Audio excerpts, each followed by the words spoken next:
عورتیں کہاں اعتکاف کریں؟ مسجد میں کریں کہ گھر میں کریں؟ تو بات یہ ہے کہ اعتکاف تو مسجد ہی میں ہے، لیکن اگر کسی مسجد میں یا قریب میں کوئی ایسی جگہ ہے ہی نہیں، یعنی مسجد میں تو عموماً بعض اوقات عورتوں کی نماز پڑھنے کی جگہ نہیں، تو اعتکاف کی جگہ کہاں ہوگی؟ یا یہ کہ جگہ تو ہے لیکن محفوظ نہیں، تو ایسی صورت میں پھر انسان بالکل نیکی سے محروم نہ رہے، گھر میں بیٹھ جائے جہاں اس نے اپنی نماز کی جگہ گھر میں بنائی ہوئی ہے۔ لیکن اصل اعتکاف جو مسنون ہے وہ جامع مسجد میں ہی ہوتا ہے، گھر کی مسجد میں یا اس میں نہیں ہوتا۔ اب اس میں آپ سوچ رہے ہوں گے کنفیوژن ہو گیا، اچھا یہ ہوتا ہے یا نہیں ہوتا، اسی لیے بہت سوال اٹھتے ہیں۔ اگر ایک بات آپ سمجھ لیں تو سارے کنفیوژن دور ہو جائیں گے۔ ایک ہے آئیڈیل سچویشن جو اصلی ہے، اور وہ کیا ہے؟ 10 دن کا اعتکاف روزے کے ساتھ جامع مسجد کے اندر، جس میں ساری شرائط پوری کی جائیں جو بھی بیان کی گئی، کہ باہر نہ جنازے کے لیے نہ ہی کسی اور ضرورت کے لیے، کہ مسلسل مستقل طور پر انسان وار۔ دوسری صورت یہ ہے کہ وہ کرنے کی، یعنی اس اعلیٰ درجے کی نیکی کی تو یا ہمت نہیں، یا چانسز نہیں، یا کوئی چوائس ہی نہیں، یا کوئی فیسلٹی نہیں، تو اس صورت میں آپ کیا کریں؟ دن کم کر سکتے ہیں۔ اگر کسی کو کوئی ایسا شرعی عذر ہے کہ روزہ نہیں رکھ رہا، تو سوچتا چلو میں ایک جگہ بیٹھ کے عبادت کر لوں، مسجد میں نہیں تو گھر میں بیٹھ جائے، وہ پھر کیا ہے؟ کنوینئنس کا اعتکاف، ٹھیک ہے؟ تو کنوینئنس میں تو پھر آپ ایک دن کا کر لیں، گھر میں بیٹھ کے کر لیں، کھانا بھی پکا لیں اور آ کے اپنی جگہ پہ بھی بیٹھ جائیں، پھر وہ ایک دوسری صورت ہے۔ تو اس فرق کو اگر آپ پہچان جائیں تو سارے مسئلے حل ہو جائیں گے۔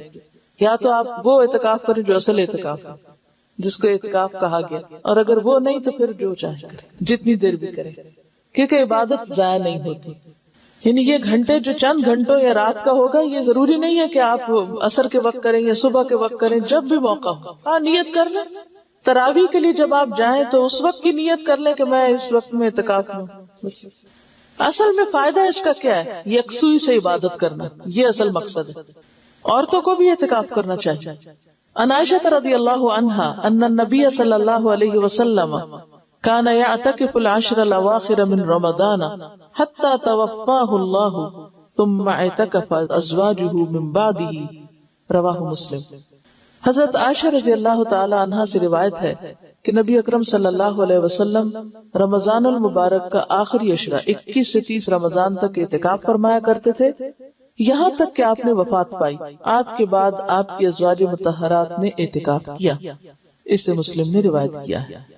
اگر کسی کو اعتکاف کے لیے 10 دن میسر نہ آ سکے تو جتنے دن میسر ہوں اتنے دنوں کا ہی اعتکاف کر لینا چاہیے، حتیٰ کہ ایک رات کا اعتکاف بھی درست ہے، چند گھنٹوں کو بھی کر سکتے۔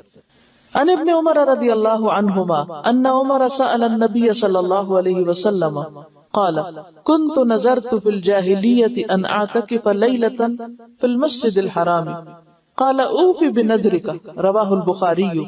حضرت عبداللہ بن عمر رضی اللہ عنہ سے روایت ہے کہ حضرت عمر رضی اللہ عنہ نے نبی اکرم صلی اللہ علیہ وسلم سے پوچھا، میں نے زمانہ جاہلیت میں مسجد حرام میں ایک رات کا اعتکاف کرنے کی نظر مانی تھی، پوری کروں یا نہ کروں؟ یعنی دور جاہلیت میں ایسا سوچا تھا۔ آپ نے فرمایا اپنی نظر پوری کرو۔ اسے بخاری نے روایت کیا۔